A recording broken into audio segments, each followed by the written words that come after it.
जय माता दी। प्रेम से बोलिए संतोषी माता की जय। आज शुक्रवार के शुभ दिन, आइए सुनते हैं संतोषी माता की व्रत कथा। बहुत समय पहले की बात है। एक बूढ़ी माँ थी जिसके 7 बेटे थे। 6 बेटे मेहनती थे और कमाई करते थे, जबकि 7वां बेटा थोड़ा लापरवाह था। बूढ़ी माँ अपने 6 कमाने वाले बेटों के लिए स्वादिष्ट भोजन बनाती और उन्हें बड़े प्यार से खिलाती थी। जो भोजन बच जाता वही वह 7वें बेटे को देती थी।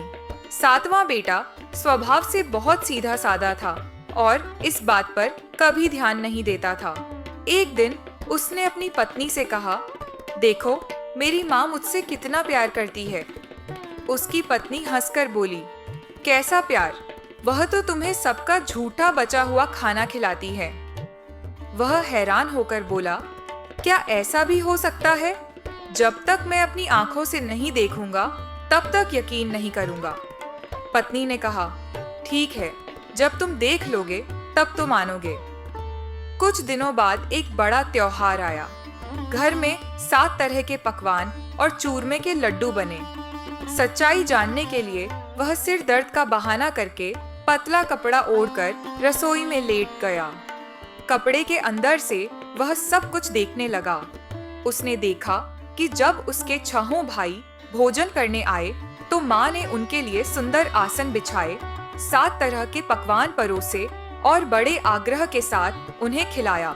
जब 6 भाई खाकर उठ गए तो माँ ने उनकी झूठी थालियों से लड्डू के टुकड़े उठाकर एक लड्डू बनाया।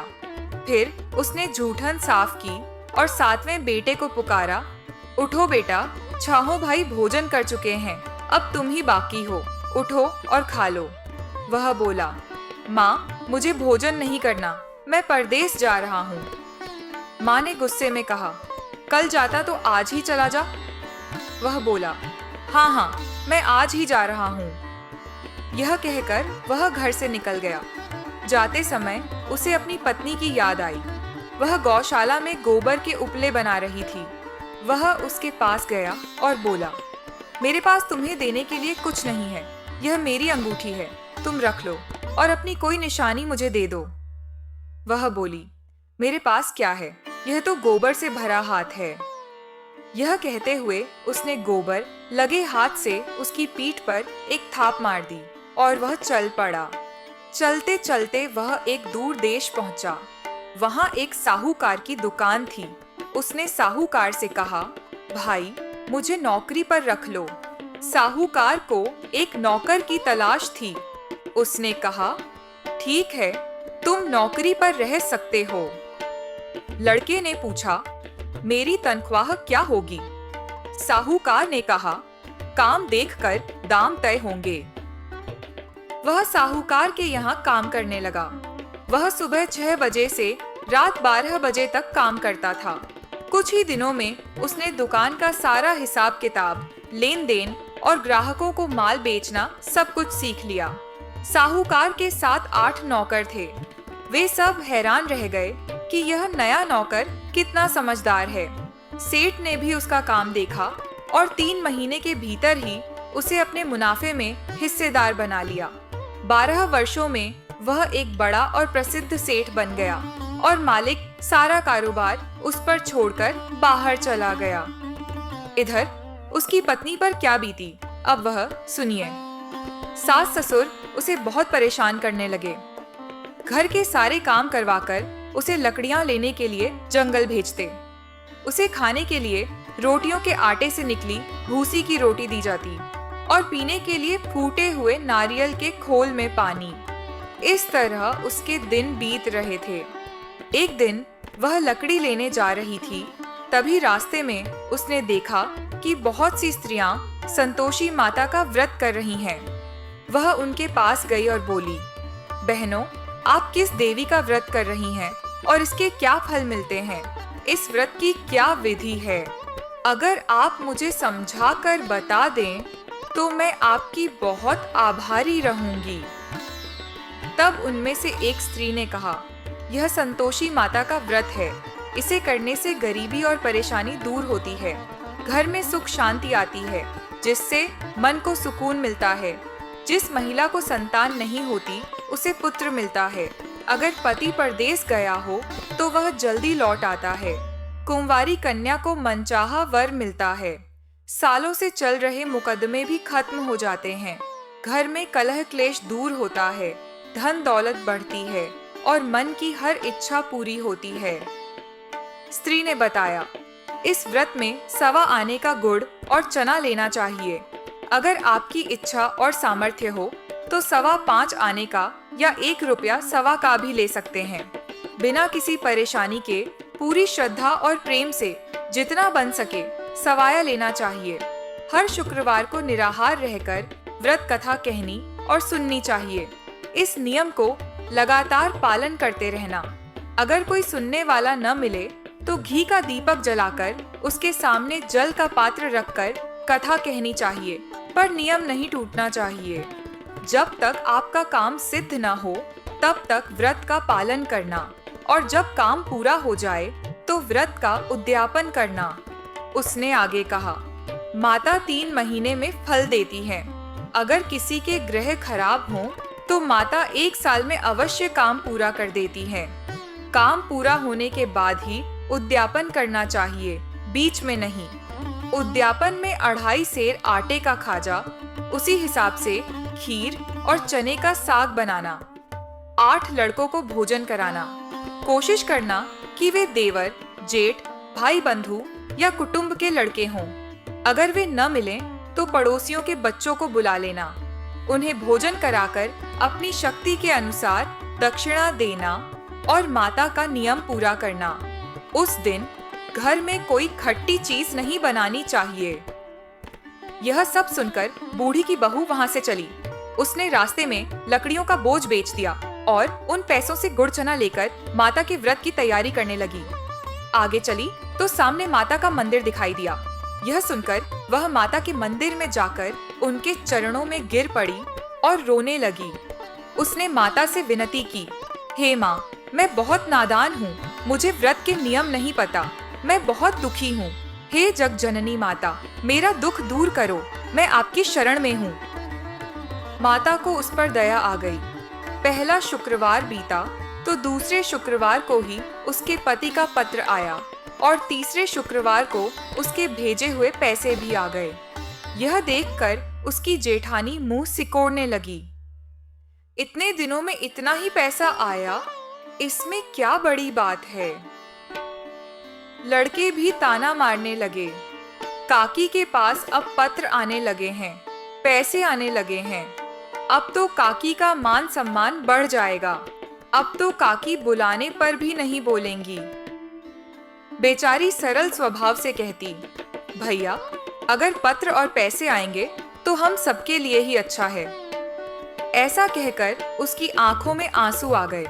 वह संतोषी माता के मंदिर में जाकर माता के चरणों में गिरकर रोने लगी। माँ, मैंने तुमसे पैसे नहीं मांगे, मुझे पैसों से क्या लेना देना है। मुझे तो अपने सुहाग की चिंता है। मैं तो अपने स्वामी के दर्शन और उनकी सेवा चाहती हूँ। तब माता ने प्रसन्न होकर कहा, जा बेटी, तेरा पति आएगा। यह सुनकर वह खुशी से बावली होकर घर जाकर काम करने लगी। अब संतोषी माँ सोचने लगी, मैंने इस भोली बेटी से कह तो दिया कि तेरा पति आएगा, पर वह आएगा कहाँ से? वह तो इसे सपने में भी याद नहीं करता। मुझे ही उसे याद दिलाना होगा। यह सोचकर माता उस बूढ़ी के बेटे के पास जाकर सपने में प्रकट हुई और बोली, साहूकार के बेटे, सोता है या जागता है? वह बोला, माता, न मैं सो रहा हूँ न मैं जाग रहा हूँ, मैं बीच की अवस्था में हूँ। कहो, क्या आज्ञा है? माँ बोली, क्या तेरा कोई घर बार नहीं है? वह बोला, माता, मेरा सब कुछ है।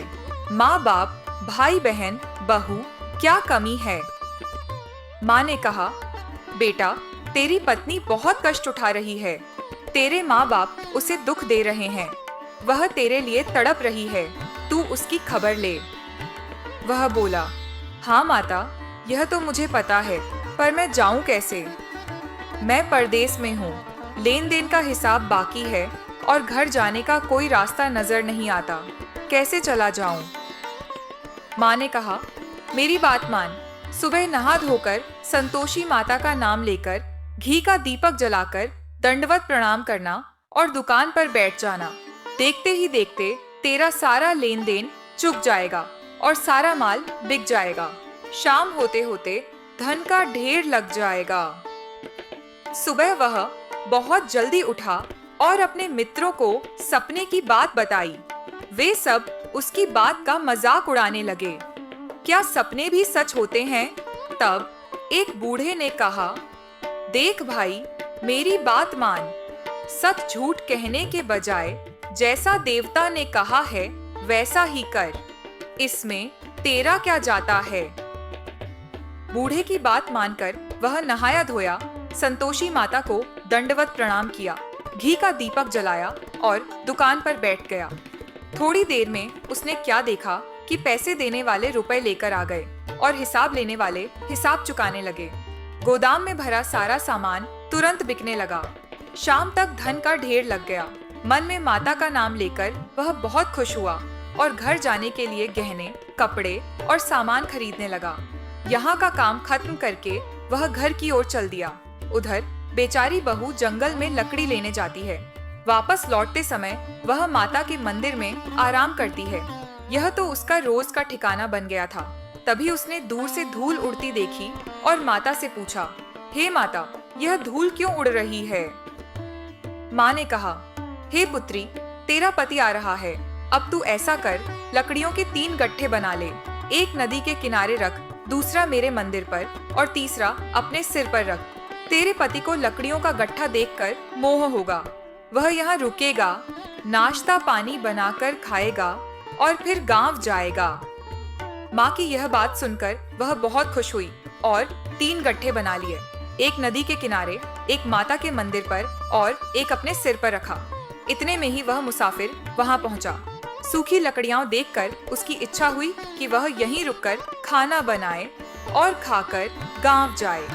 उसने भोजन बनाया, आराम किया और फिर गांव की ओर चल दिया। उसी समय बहू सिर पर लकड़ियों का गट्ठा लिए आती है। घर के आंगन में गट्ठा रखकर वह जोर से 3 आवाजें लगाती है। लो सासू जी, लकड़ियों का गट्ठा लाई हूँ। भूसी की रोटी दो और नारियल के खोल में पानी दो। आज कौन मेहमान आया है? यह सुनकर उसकी सास अपने दिए हुए कष्टों को छिपाने के लिए कहती है, बहू, ऐसा क्यों कहती हो? तुम्हारा मालिक ही तो आया है। बैठो, मीठे चावल खाओ, कपड़े और गहने पहनो। उसी समय आवाज सुनकर उसका स्वामी बाहर आता है और अपनी अंगूठी देखकर बेचैन हो जाता है। वह अपनी माँ से पूछता है, माँ, यह कौन है? माँ कहती है, बेटा, यह तेरी बहू है। आज 12 साल हो गए जब से तू गया है। तब से यह पूरे गांव में जानवरों की तरह घूमती है। घर का कोई काम नहीं करती, बस 4 बार आकर खाना खा जाती है और अब तुझे देखकर भूसी की रोटी और नारियल के खोल में पानी मांग रही है। वह शर्मिंदा होकर बोला, ठीक है माँ, मैंने इसे भी देख लिया और तुम्हें भी। अब मुझे दूसरे घर की चाबी दो, मैं उसमें रहूंगा। माँ ने कहा, ठीक है बेटा, जैसी तेरी मर्जी। यह कहकर माँ ने उसे चाबी का गुच्छा दे दिया। उसने चाबी लेकर दूसरा कमरा खोला और सारा सामान जमाया। एक ही दिन में वह कमरा राजा के महल जैसा बन गया। अब क्या था, वह सुख से रहने लगी। अगला शुक्रवार आया। उसने अपने पति से कहा, मुझे माता का उद्यापन करना है। उसका पति बोला, बहुत अच्छा, कर लो, तुम्हारी खुशी के लिए यह भी कर लो। वह तुरंत उद्यापन की तैयारी करने लगी। उसने जेठ के लड़कों को भोजन पर बुलाया। उन्होंने मान लिया, लेकिन बाद में जेठानी ने अपने बच्चों को सिखाया, देखो, भोजन करते समय सब लोग खटाई मांगना, जिससे इसका उद्यापन पूरा न हो पाए। लड़के खाना खाने आए। उन्होंने खीर पेट भरकर खाई, लेकिन बात याद आते ही कहने लगे, हमें कुछ खटाई खाने को दो। हमें खीर खाना अच्छा नहीं लगता, इसे देखकर हमें अच्छा नहीं लग रहा। बहू बोली, किसी को खटाई नहीं दी जाएगी, यह संतोषी माता का प्रसाद है। लड़के उठकर खड़े हो गए और बोले, पैसे दो।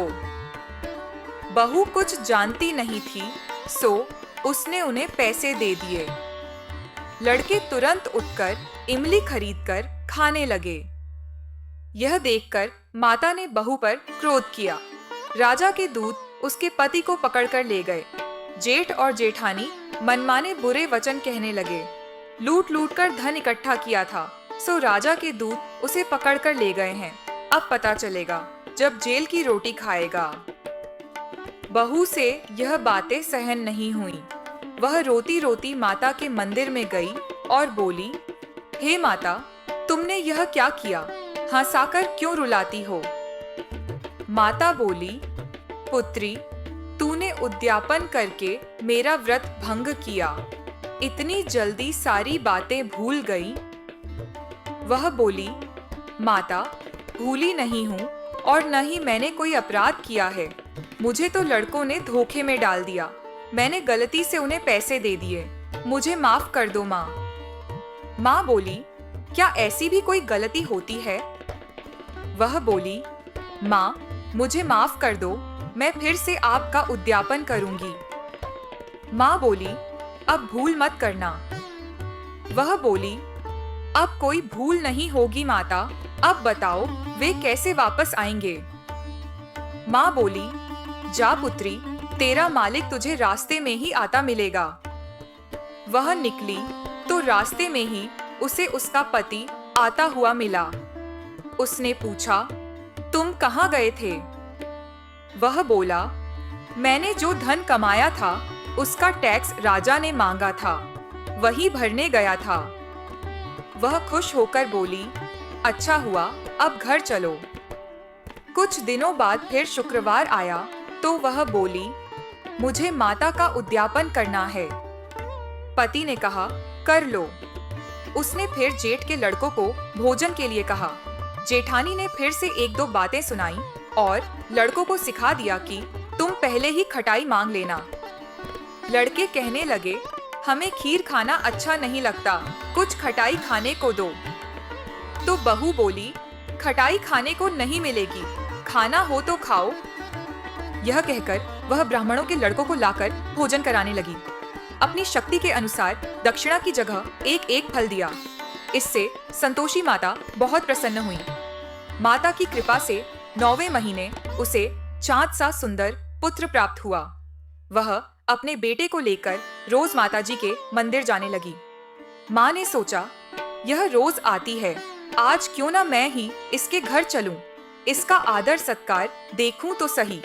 यह सोचकर माता ने एक डरावना रूप धारण किया। उनका मुंह गुड़ और चने से सना हुआ था, सूंड जैसी नाक और उस पर मक्खियां भिनभिना रही थीं।